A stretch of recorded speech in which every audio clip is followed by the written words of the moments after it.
Dota Pit League Season 2. We're into Day 3 of the action with Complexity Gaming going up against Power Rangers here. First match of Group A, and we got a best-of-2 series coming your way. Thanks so much for joining us. My name's Mont.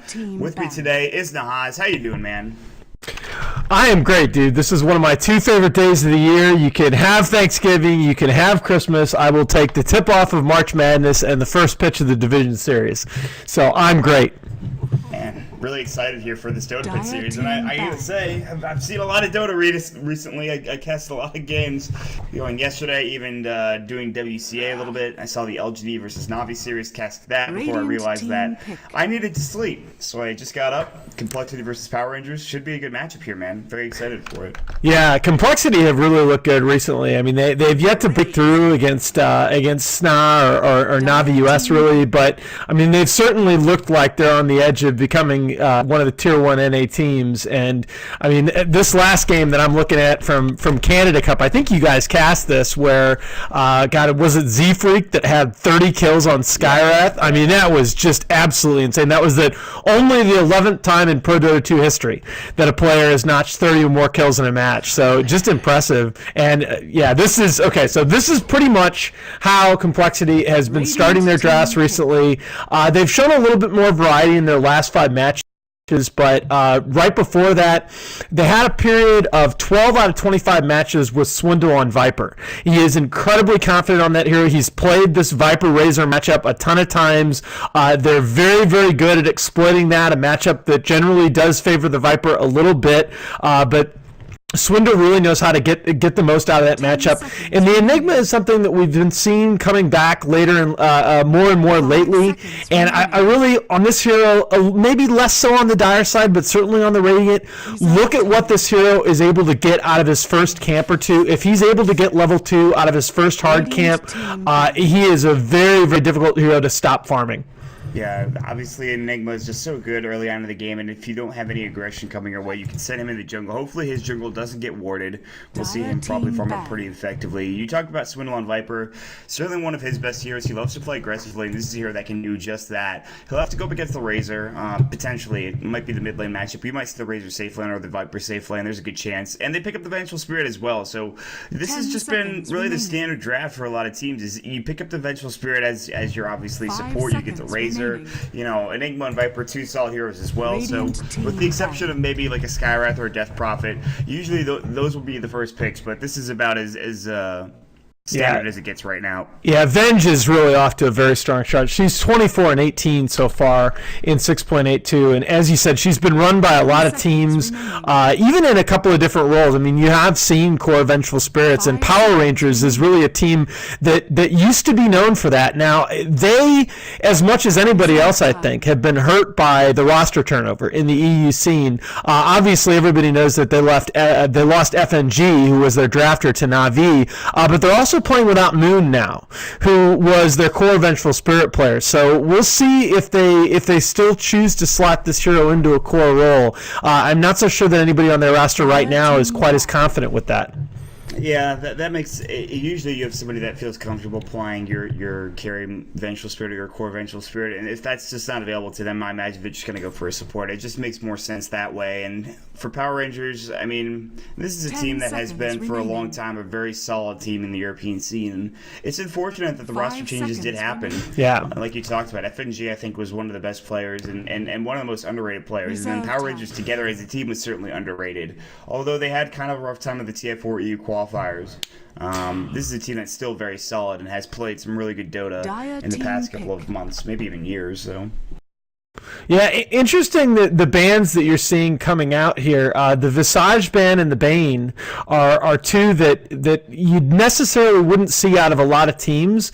I can kind of see it here, although I'm interested that Power Rangers are the ones that chose to ban Bane. You would ordinarily maybe think of that on the other side.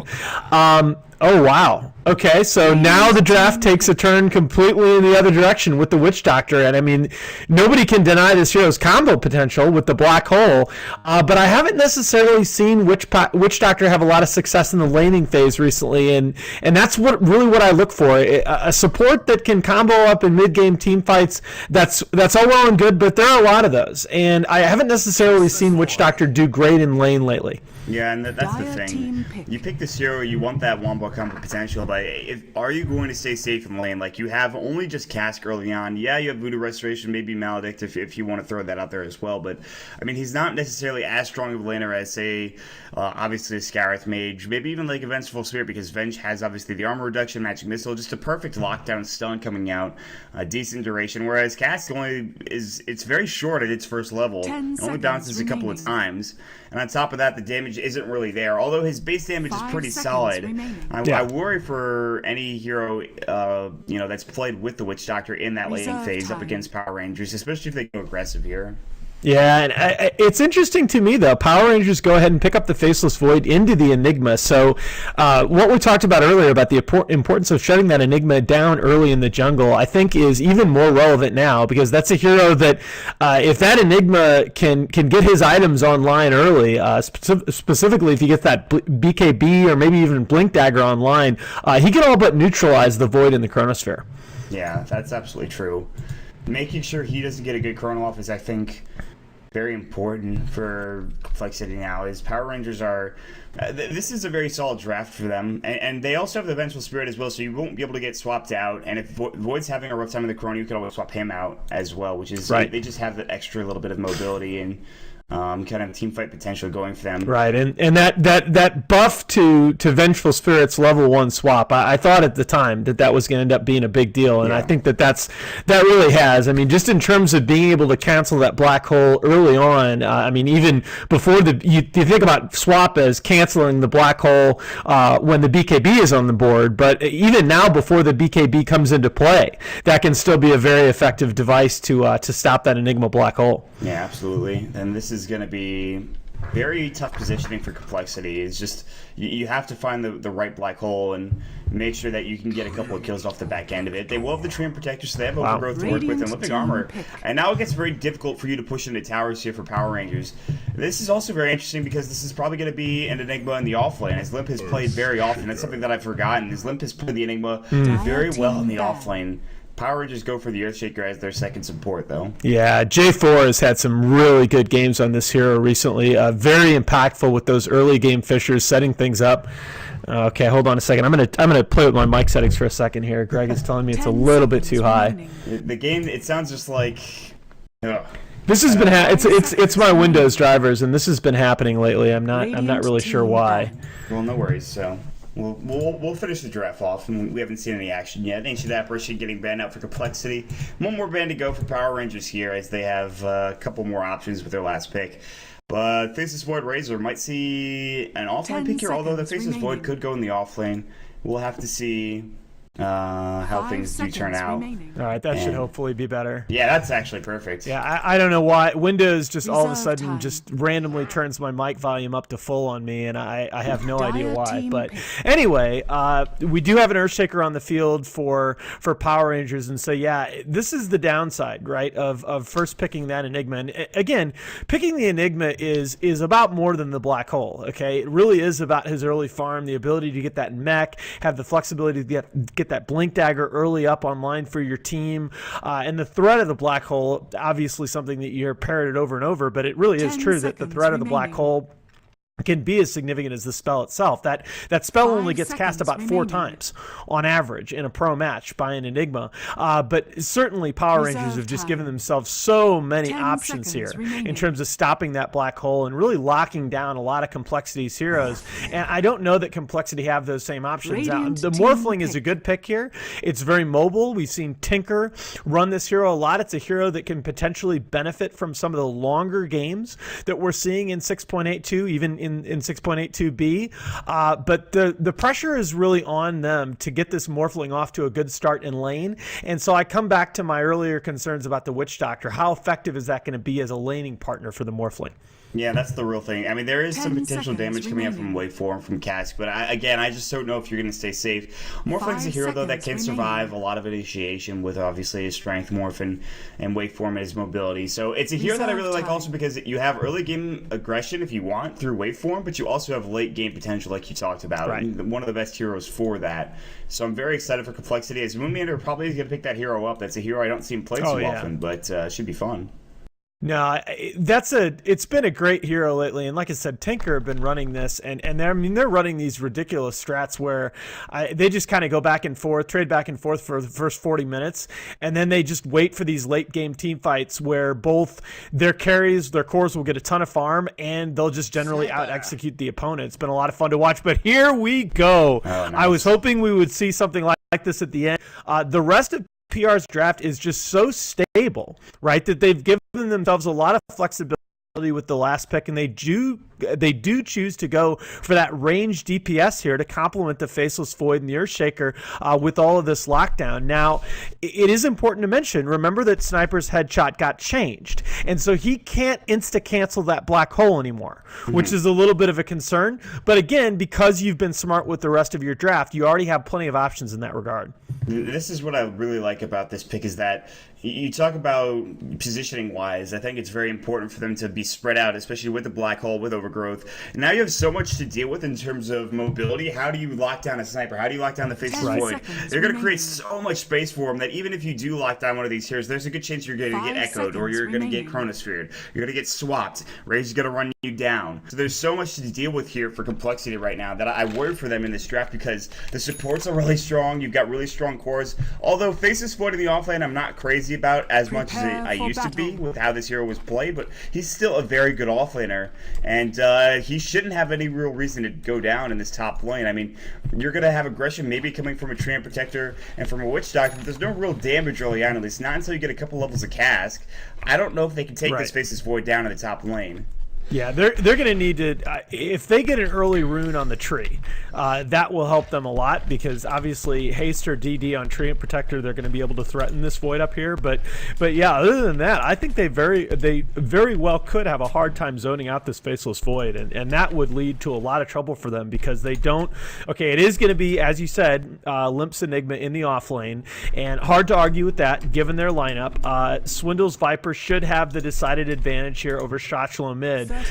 Part of what I was saying in the draft, by the way, early on is I think it's almost a shame that all this roster turnover hit right around the time that PR had gotten Shotchlo away from the team that used to be Relax, now Hellraisers.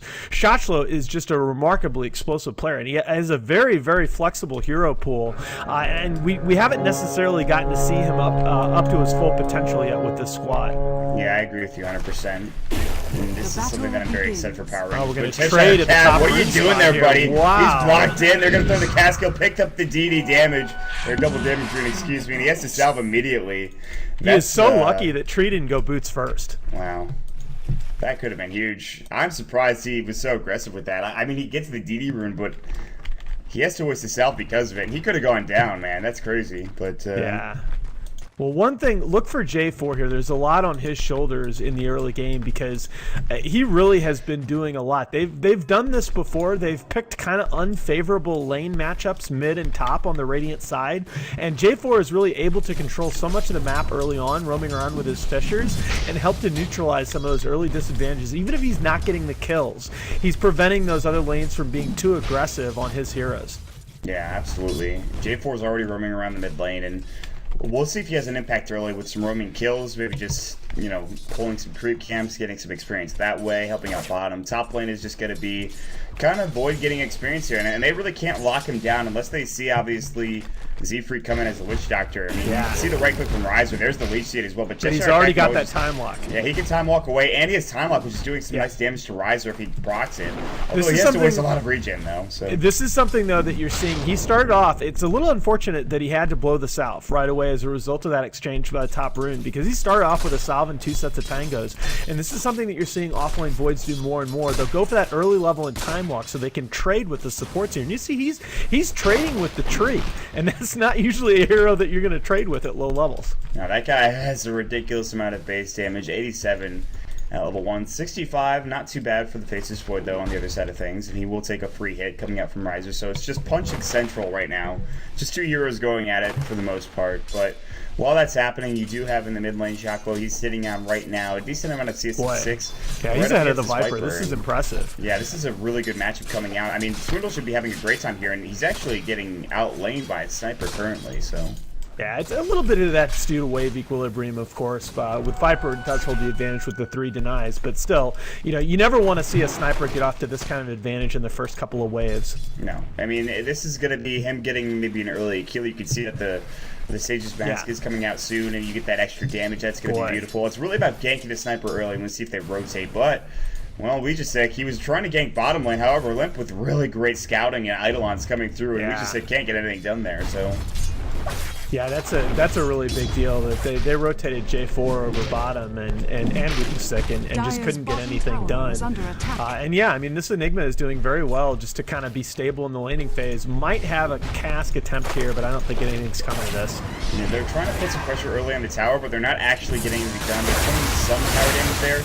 Plasma Field's gonna go, burning some of the so hard to down. do that early against the Eidolons. Yeah.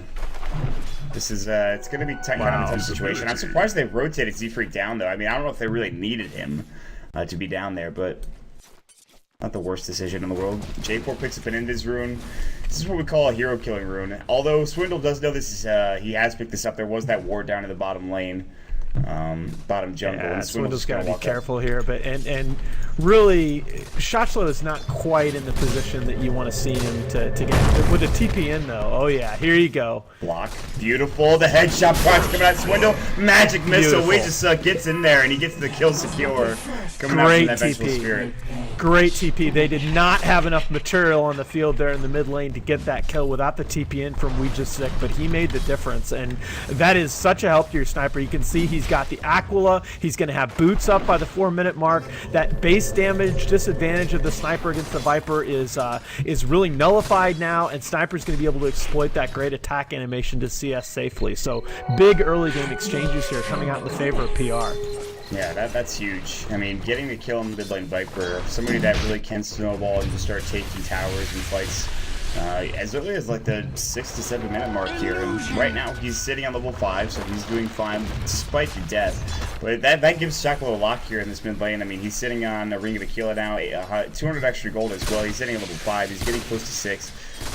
He's just got to deal with corrosive skin now though, so he has to be careful. I mean, he's pretty squishy. If he takes too many corrosive skin hits, can easily take a lot of damage here, although it is only level 1. Yeah, and headshot will make up a lot for that. You can really see neither team's able to zone the other offlaner. Saying that, Cheshire Cat's having a little bit of harassment.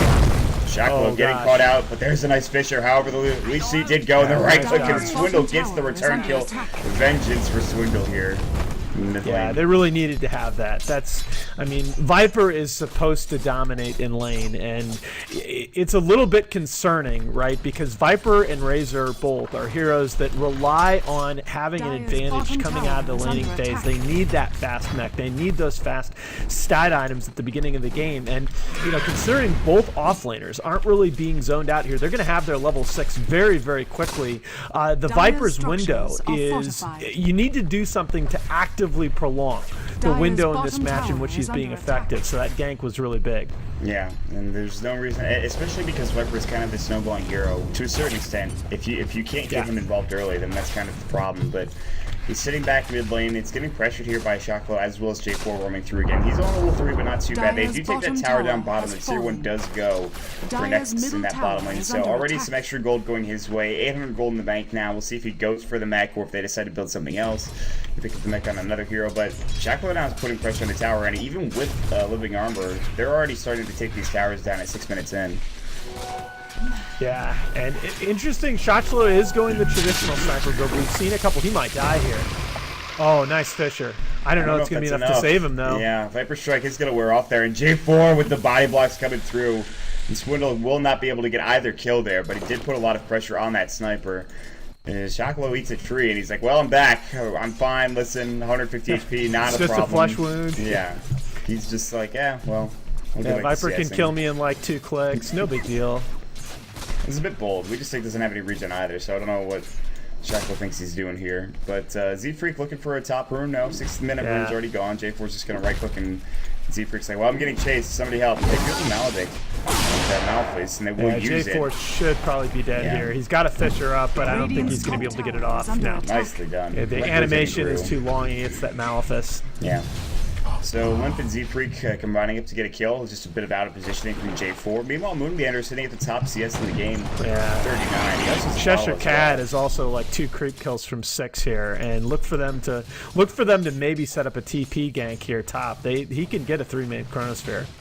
Yeah, and they really want to take Moonbander down early on in this game. They don't want to let him run amok, and they're already pressuring the tower. Limp has rotated out of the offlane. In fact, he did so pretty early on. Went to the jungle. Now he's in the lane. Yeah, they got 4 here. Radiant's top tower is under attack. There's going to be a time walking Chronosphere. There it is, the 3-man Chrono like you talked about. Z-Freak in trouble, magic missile. Living armor keeping him alive. Limp so low. Limp will fall to the right cliff. Z-Freak should fall next. It looks like double kill for Nexus as the statically comes through. 63 bonus damage. Great counter initiation. And they defend their tower, although not in deny range. That's exactly what they needed from Cheshire Cat, talking about that Chronosphere. Yeah, just over aggressive though by complexity. I mean, you've got to know that's coming. That's a very obvious response to an early tower push. And you know, I was gonna talk about before that happened that one of the big differences in the meta is that in 6.81, trading free farm on a Razor for free farm on a Morphling was something that you would do any day of the week, right? You are happy to do that. In 6.82b, I'm not so sure that's optimal because with the changes to glyphs and the tier 1 tower bounties, Morphling farming early on is a lot more dangerous. But now that Razor has those couple of kills in that big fight, and boy, this is a risky TP here too. Yeah, that was Moon being very bold. They do have the Malphite coming in. The time walk away. Cheshire Cat, there's the Fisher on it too. That'll stop any aggression, but here comes Nexus. He's got Static Link. He's chasing Moon down. He wants Limp first and foremost. He can't get the kill, however. Living Armor's going to come through, and Nexus is going to just dive a little too far. Still looking for that tier 1 tower. Oh, wow, and Viper takes it. Dive. A big dive past the tier 1 tower in the Radiant mid lane, and Swindle is really starting to flex his muscle on this hero. Yeah, this is where he needs to be aggressive, and he's doing just that. Wow, Moon's got to be careful up here. He's alone, and it's not like he's unkillable. He certainly is. J4's coming in. He doesn't have enough mana for a Fisher, but Nexus. He also doesn't have enough mana for a Static Link, so they've got to be careful. Moon's getting living armor. He's still farming away pretty effectively. All things considered, 42 last hits, not bad, not terrible. He would like to have more free farm here, but they are doing the right thing and shutting him down, or at least trying to. So yeah, but he's getting a good trade. I mean, there are 3 and 4 heroes up here for the last couple minutes, and they haven't really bothered him all that much. I mean, I felt like Power Rangers should have taken their games and left. They've kind of hung out in this top lane, and meanwhile giving up the solo kill on their sniper mid. That's a big deal. Here's the Chrono to try to get Moon. There should probably have it. Oh no! Can't wait for him. Oh, he's gonna make it out for the time being, but still, he's very low, 290 HP. He buys his Belt of Strength, saying, "Listen, I might die here." He might be able to get out though. That's a disaster. Strength more, Chronosphere for nothing, and at the very least they take the tower. That's Nexus getting it. His mech is 100% done. That's a full mech purchased up at 10 minutes in for Nexus, but look at the impact. Look at the XP graph already. I mean, you can just see the impact of that last 2 minutes where you had 3 and 4 Power Rangers heroes up there top. I mean, if you're going to do that at this point in the game, you know, this is not the early game death ball meta anymore. You got to get a better trade for it than that. Yeah, and then giving even a little bit of room to complexity is a bit surprising to me. So Swindle, I think he's going to be after the driving. He's going to have to be the driving force for complexity to stay in this game while Moon stays up top or in any lane really, just to farm up, because he's nowhere real near his fullest potential. He's going to have treads, and then what is he going to get? He's going to try to get a Lincoln Sphere into an Ethereal Blade. That's still a long time away. I think complexity is looking pretty good here. I really do. I think they're just getting the better of the trades here early game. Yeah, even with 2 of their towers down, it's just not that big a deal anymore right now. The big thing for me is what can they do up against this Razor, and how are they going to deal with this mech? Because if they start fighting and team fighting, they might be in a bit of trouble. However, I agree with you that he's not that farm though. I mean, Swindle has a 2-level lead on him. That's true. A lot of that has to do with obviously the mid lane, and it really is just the mech that's kind of just making me scratch my head and say, well, is this really going to be complexity coming out on top? And Shackle's also getting a decent amount of farm mid. Yeah, he did go down twice, but you know, you look at Power Rangers, they're still trying to keep the aggression on. They're rotating the supports through. The supports are only level 4 and 5. That's the real problem for me right now, is they're not getting any levels on these supports. Which is he's walking through these trees and not really caring. He just throws up an Observer Ward, but they ping him out. They know that he's there. When he comes through, Malphite is going to fly. Be in a bit of trouble here. Yeah, with Swindle rotating down, he's screwed. Gonna try to get to the Ancients. No such luck for you there. Trisha coming in, that'll be on Z-Freak alone. They're running at him, but they gotta be careful. There's the rest of the Complexity squad going through. Meanwhile, top lane Shaco getting dope. Moon Meander solo kill and the tier 1 tower. What a disaster. No, dude, don't do it. He wants it. Chronosphere is gonna go. He cannot get the last hit. He's got to strength. Well, He's now he's out of mana. And they get the deny coming in. Cheshire Cat has the double damage. Moon Meander time lock proc. He's gonna fall. Oh no, but bottom lane, they will get the kill. Swindle catches out Nexus. Big pickup for them. Yeah, that's the bigger pickup. Yeah, exactly. Viper is getting so big right now. You can see that drum treads Aquila and 1,200 gold here, 12 and a half minutes. He is getting big, and the Razor right now is the most impactful hero on Power Rangers that you could kill. What you said about the mech was absolutely right, but again, you can see the big deal in this game is that when Complexity bring the 4 heroes into one lane, like Power Rangers did earlier, they're immediately able to get something for it. Yeah, and they can't really defend this tower now. There's going to be a glyph, but this, I mean, they don't get the tower top lane. Moon Meander goes down, and that's just kind of an unfortunate decision-making process on his part. But they do get the tower down bottom. They can slimp in an extra bit of gold. He's going to have his mech done now. He'll just purchase it up and probably build towards a blink dagger here in the next couple of moments. So you see Power Rangers trying to man up on mid lane, but this tower, which was already below half health not too long ago, has been living armor back up to almost full. Swindle is here. They have glyph. If they want to fight this, they certainly can. There's no Chronosphere. They're getting in position. They're ready to go. Yeah, they're vulnerable here. I mean, Void's nowhere near. Nexus, you are in trouble. Static is going to go with the leech seed. Really not helping. Waveform coming in. Moon Meander's even getting involved, and they grab the kill. Mega kill streak for Swindle. This guy's balling out of control. This is one of the worst heroes that you can feed like this at this point in the game. I mean, people worry about feeding carries, and okay, obviously in pubs that's bad, but I mean, yeah, Morphling is a hero that if you feed, he's going to end the game in 20 minutes. Swindle is a hero that if you feed, he's going to end the game in 5. Yes. You really have to be very careful about giving anything more to him right now. Meanwhile, Complexity make the entire 3-man rotation over to this bottom lane, and they're looking for J4, who smartly says, I have an Observer Ward here. There's no reason to be in this position. And Nexus TPs as well. Some aggressive rotations, but while this is happening, they're rotating top. Swindle has no Viper Strike, but he can push Cheshire Cat out of the lane for sure. And Cheshire actually this is very smart. Yep. He gets his Mask of Madness on time as well. 14 minutes. The offlane Cheshire Cat faces Foot is doing pretty well. Suddenly, though, Morphling's up to the second most net worth, and that's just as Aquila treads and 1,700 gold being effective here. Meanwhile, bottom lane, maybe an engagement on Limp. They have a lot to take it down, but maybe the guy's going to go through. They want Limp to get in there and black hole, but it's on cooldown. He used it. I'm not sure when. What a difference, though. I mean, compare what it feels like right now in this meta to have 2 of your tier 1 towers down and your Morphling, right around halfway, a little less than halfway to his Lincoln Sphere. I mean, you'd be really kind of feeling panic in 6.81. In 6.82, this is fine. Oh God, it's not fine. That was not the best play for Moon. I'm not sure what he was thinking waveforming for. He had 90 agility and 3 strength. Right. Yeah. I mean, he's on max agi, and I think he maybe forgot where his morph was, but that's unfortunate because that really does set him back. That was really poor. Now they're going to chrono up and let the inside. Assassinate's going to go. It's going to bring him down. Overgrowth is going to fly. Does nothing to help out his teammates. Meanwhile, Swindle hitting Vision.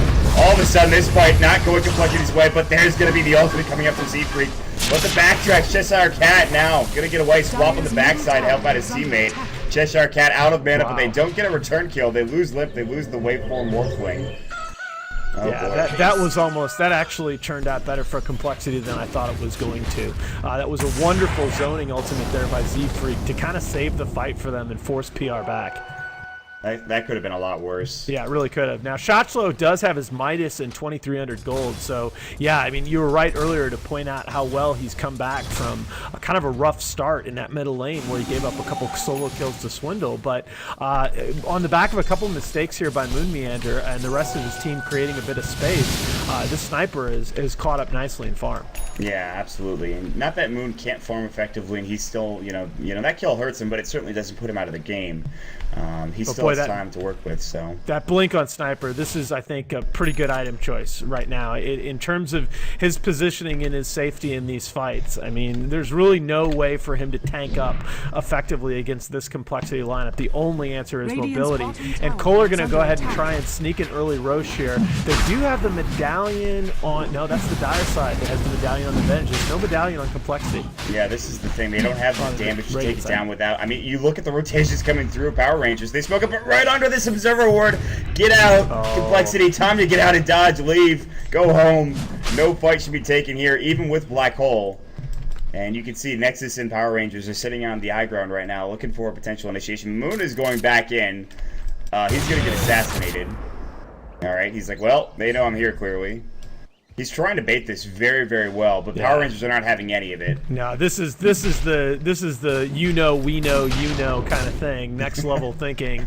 But I think this is gonna end in nothing because neither team is gonna commit to this. Oh, or Cheshire Cat has his Chronosphere. He's gonna walk right into the pit. Okay. Hi there. He doesn't want a Chrono because if he uses the Chrono now, he goes to the high ground. I mean, Chrono's only Z3 currently. Now Swindle gonna go walks into it. Oh god, meanwhile the Black Hole, it's gonna be on it too, but immediately canceled by the Fisher. There's the Overgrowth. Cheshire Cat getting swapped out, but there's the waveform. Moon Meander cleaning up. 1-for-1 trade now. Nexus getting caught low. Swindle doing some work on this Razor. This will be a huge pickup, and it is. Swindle's unstoppable. They're still looking for more. Now they can enter the Roche pit. And it ended up being a bait of a bait of a bait for Complexity. And they get it done. I mean, this to me, with roster turnover sometimes comes a little bit of lack of coordination, lack of practice together, and maybe being a little less prepared than you'd otherwise be. You have to know that Swindle's going to do this on his Viper. You have to be ready for this.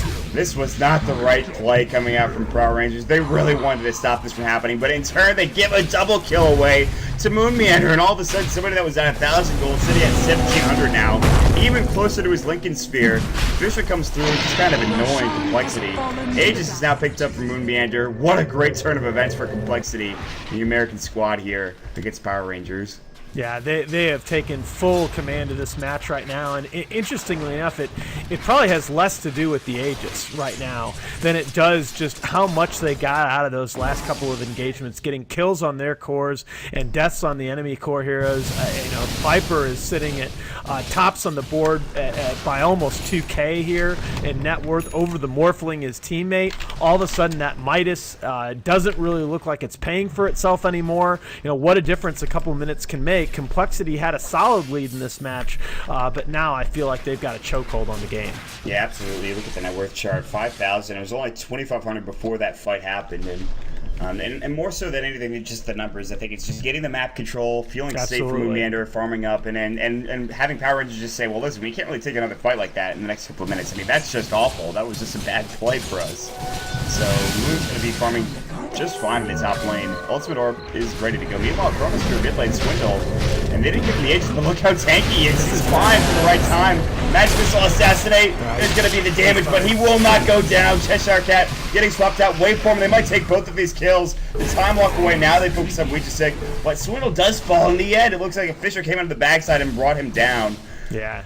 Nice use of that spell by J4, and he's been on point with his Fishers just all match long, but it hasn't been enough. I mean, really, you just haven't felt the impact from some of these other PR heroes that you'd want to see. And yeah, Nexus is really, I don't know. I don't really have the stats to back this statement up yet, but Safe Lane Razor just does not feel like it's been that impactful to me in a lot of the matches that I've seen it recently. It feels like there are better options out there, especially for the late game, and we're seeing that with the Morphling right now and Moon Meander.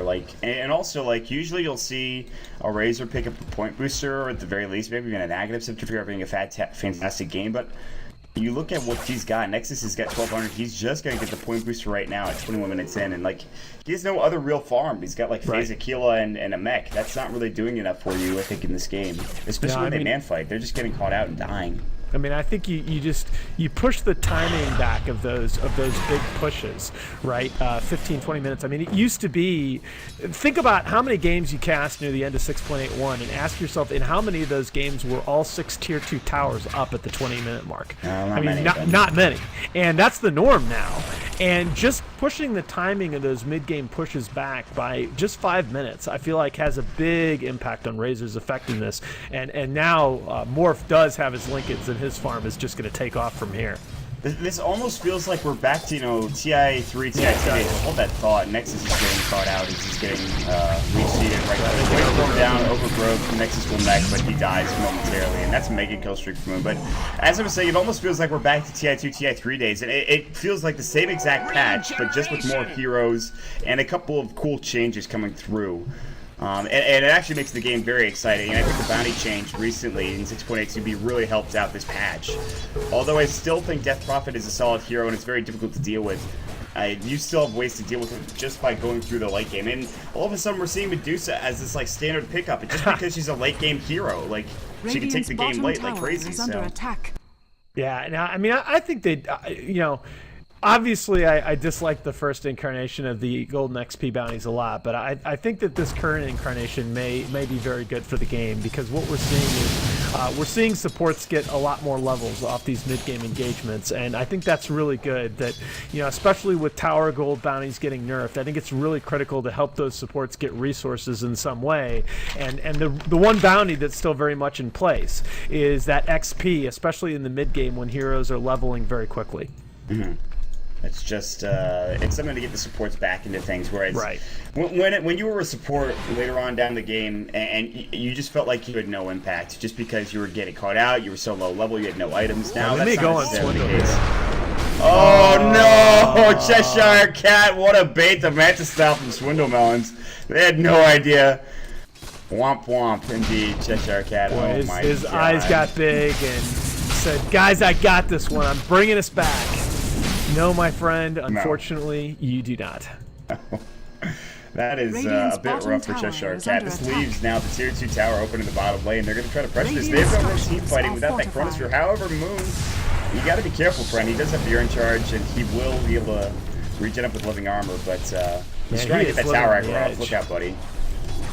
Also, they have a blink initiation from J4. They have Echo Slam. They're going to try to defend this. Moonmeter runs right in. Waveform's up. Ouijasec is actually going to fall. Adaptive Strike. Easy kill for Moon. They just overrun the Radiant team, and they get pushed back. Just an easy kill. Who needs a shotgun, my man? One barrel is enough right there on the Vengeful Spirit. I mean, this guy's ridiculous now. Shotla needs to be pretty careful up here. They know where he is. No blink though to initiate. They actually have vision. The cast goes through, but he does blink. Oh, but he no! He got canceled. He's an agent. Oh my god, he's actually still alive. He's fine currently. They don't know that he didn't TP out, but now he throws the shrapnel down. He was low. He can't really engage. TP up in the top lane. Cheshire Cat has the time walk out. Swindle meanwhile is gonna push this mid lane with the Manta style. And there's Riser coming up. Ooh, look out, buddy. You're gonna get leech seed and you're gonna die if you get any closer. They do see J4 as well. It looks like maybe Drum Charge getting popped. Swindle looking for a Viper Strike. J4 has to blink away as well. And they've just out-pressured. Look at the total map control the Complexity now has. Oh, wow. Limp in some trouble. Mech is on him. He's getting the armor. He's still alive. Mech will keep him alive. Echo Slam coming through. Is the damage there? Swap up. Moonmeter trying to go to work here on Cheshire Cat. Will bring him down. Now Swindle coming. He's dealing the right click. Double kill. Triple kill for Moonmeter. He's godlike. The only one surviving here is Jacques. He's trying to get out, but what a great fight coming out from Complexity again. They lose Limp, but they don't even care. They're going to take this tier 2 tower, and that's pretty much... That's going to be rough for Power Rangers to get back into this game now. J4 is just doing everything you could ever ask to put his team on his back. I mean, his combos have just been out of sight this game, but it's just not enough. I mean, it just feels like Power Rangers don't have enough to follow up that magnificent Earthshaker combo in these fights. And now Moonmeter suddenly is at 5,000 gold. If he wants a shotgun, he can pretty much buy it out right now. So, he actually has plenty of money to buy it if he wants to go for it. So, and then they'll just wait for next Roshan and then just take a couple of kills using that shotgun. And he's gonna Scotty, and I agree with this. He's gonna go straight Scotty. This is actually, I think, even better because this gives him a lot of tankability. You just go straight agi. You'll have plenty of health anyways, and then you can always build into the Zero Blade later. And you don't even need it this game. I mean, you're blowing up people already without the sky, without the shotgun, like you talked about. I mean, look at the HP, right? I mean, Sniper and Vengeful Spirit both have identical 929 HP. I mean, you saw how Moon was so able to blow We Just Zick up with one barrel of the shotgun there, bot lane. I mean, why worry about it? Just tank yourself up and go to town. Yeah, I mean, this is just... Moon is in a really great position, and he actually has plenty for... Well, he's about... Yeah, I think he's enough for the... just a minute, he's enough for the Scotty, so... Cheshire Cat's actually going for an Aghanim Scepter. Feels like he's forced into this decision. And this is not giving you damage, although you already have the Sniper. I guess the extra lockdown's huge. Well, but the real, to me, the real thing that they need to happen is they need Nexus to somehow finish up this Aghanim Scepter and become a factor in these fights, because we really haven't felt his presence in many or any of these engagements, and they desperately need another damage source, especially with Cheshire Cat being forced into the Aghanims. No, speaking of Cheshire Cat, he's going to get Viper Strike. Time Walk gets canceled, now he goes to the trees, and they're going to try to get out of here alive, and he will make it. No! Whip, no! Oh, no. Celebratory black hole? Use the Midnight Pulse first, man. Don't have to commit that black hole if you don't see anybody there. Alright, well. It was like, you know, Cheshire Cat spotted them at Chronosphere earlier. It's only fair. It was like same location on the map, too. Difference is one ability has a shorter cooldown than the other. This is true. This is very true. It's like black hole is like the last ability you want to use there. I mean, you know what? They are to the point though where they can win a fight without the black hole. It's not the biggest deal in the world, but well. Meanwhile, this look tower, at that. That's half Sniper's HP with one blast. It's Adaptive Strike without a freaking shotgun, just kills him essentially. Scotty's now flying out from Moon Meander. This tier 1 tower was at half health not too long ago. It's full health now. They can't actually do anything to this tower. Moon Meander finishes up his Scotty. 122 agility, 1400 health still, plenty of armor, 27 armor. Jeez, he's at max agi and still has 1400 health. He's doing, oh lord, he's doing 225 a shot. How do you kill him? You don't. You don't kill him. You hope that he plays a little bit cocky as he did earlier and goes too far forward. But like we say, with 1400 HP starting off with max agi, yeah, that's kind of a nightmare. With a Lincoln Sphere on top of all of it. And he's just pounding Roche. Medallion Ghost, he might be able to solo this. The Scotty's slowing the attack speed of Roshan so much.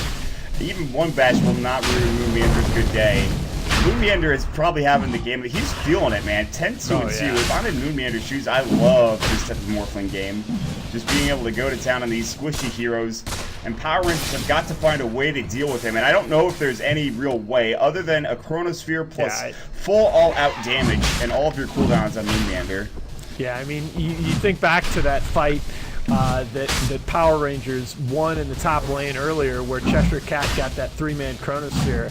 You know, that's really one of the only ways that you can see them taking an engagement right now. I mean, you know, Faceless Void does do quite a bit of damage right now with Mask of Madness Maelstrom in his Chronosphere, but he just needs that perfect chrono. There is now so much control coming out on the side of Complexity. I mean, you're looking at 27 armor. That's 63% physical damage resistance. Even if you get a Chronosphere, you're really relying on Time Lock cracks, I think, more so than anything to protect that cat. So, you sure are. And you just totally, once again, I don't want to harp on it, but you need Nexus. You need him to get that Aghanim Scepter up yesterday. That's not happening, it seems, anytime soon. He actually has it, maybe flying out? Yeah, he does. Okay, well, I'm wrong. Nexus actually has his Aghanim Scepter flying out currently, so that's good. But there's also an Aghanim Scepter, but this time on a support. Your Witch Doctor, Z-Freak, that Death Lord, man. He's going to look at it go. I think it's Complexity's time now for them to shine. I think they could pretty easily end the game here. How much time? There's got to be like only about 2 minutes left here on the Aegis. That may be the one factor. Didn't he? He just took Roshan. Oh, that's right. That's right. That was this. Okay.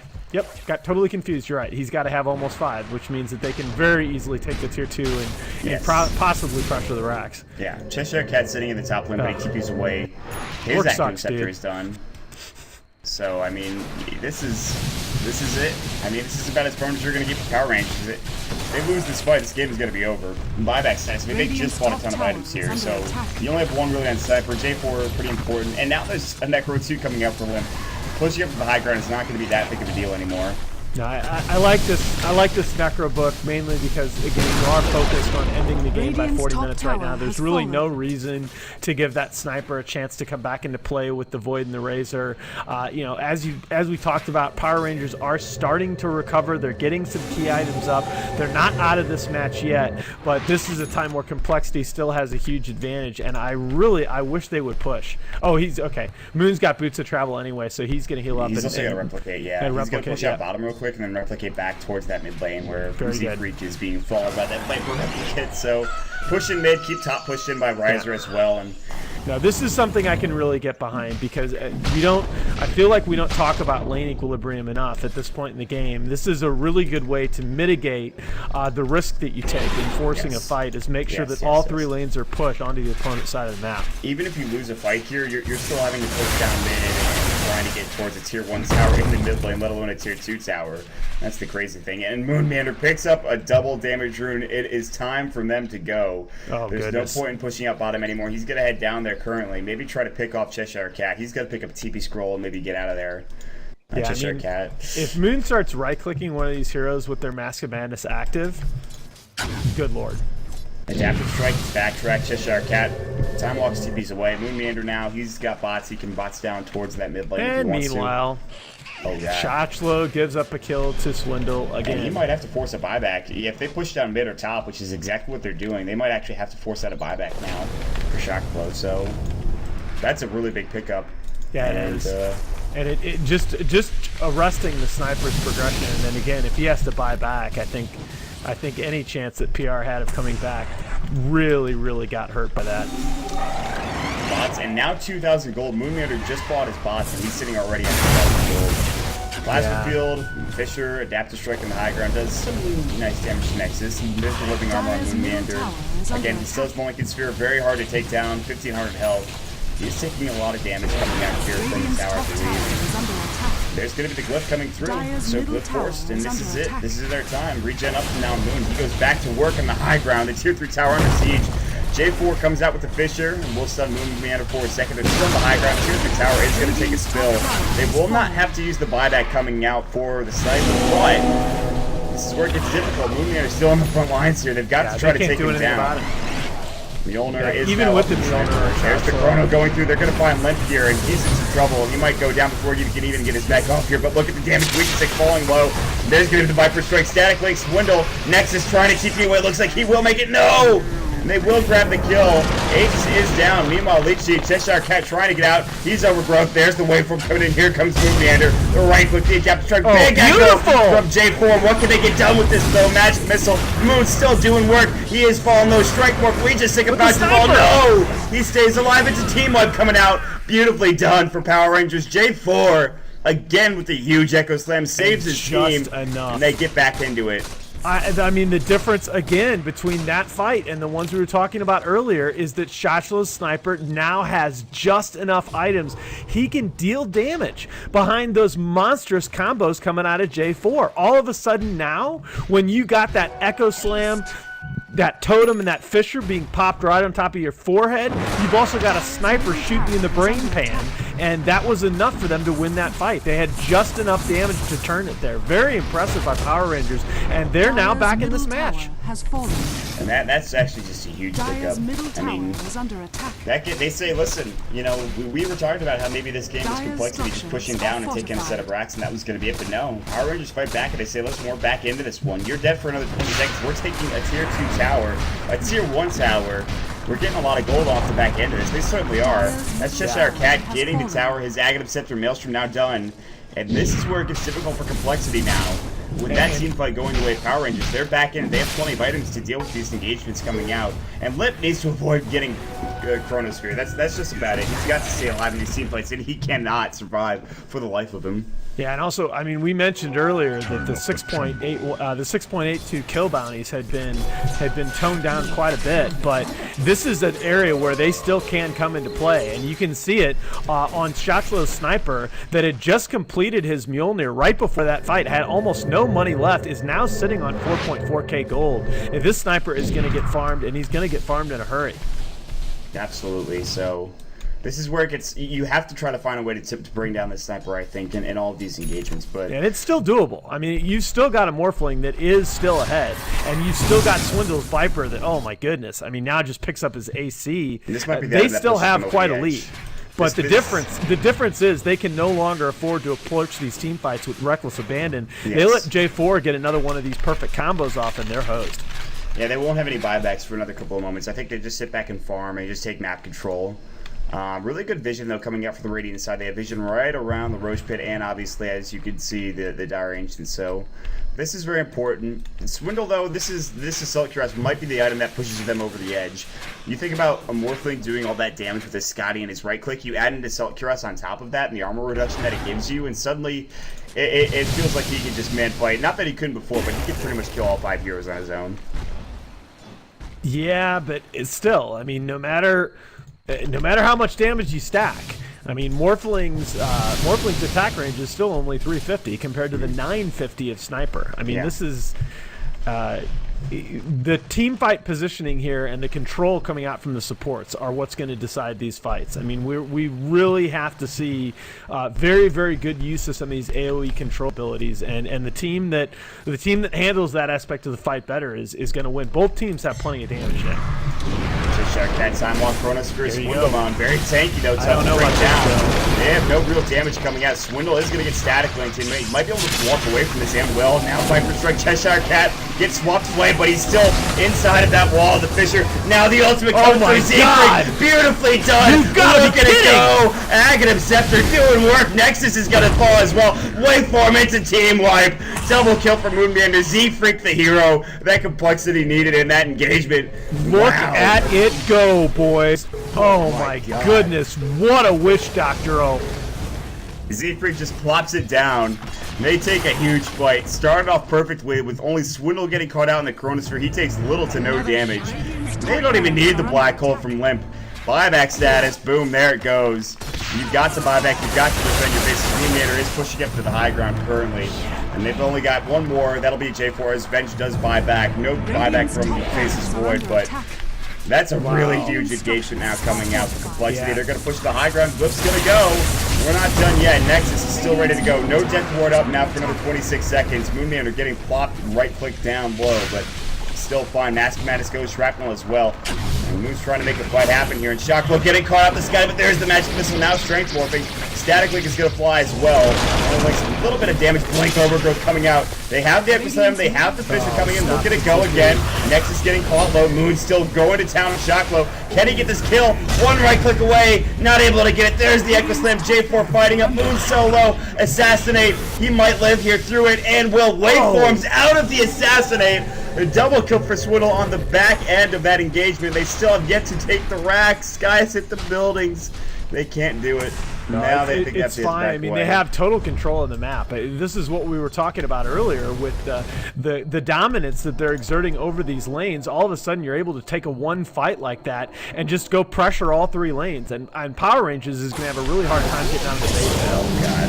Black Hole just for Cheshire Cat. He will fall. Death Ward, no. Celebratory Death Ward. We better just start dancing, he says. And Moonbander replicates back in, and this might be the beginning of the end here, as there's only 2 left now for Power Rangers, and quite a stout defense coming out from the Power Ranger squad, not nearly enough from the Bell Russians, and Moonbander's right clicking him down. GG, well played, is called from Cheshire Cat. That's going to be it. Game number 1 of a 2-game series. Complexity, the American squad, they take it up against a pretty stout Power Rangers defense and a very good grab. You just have to love what you've seen lately from Complexity. It just feels to me like they've been steadily improving.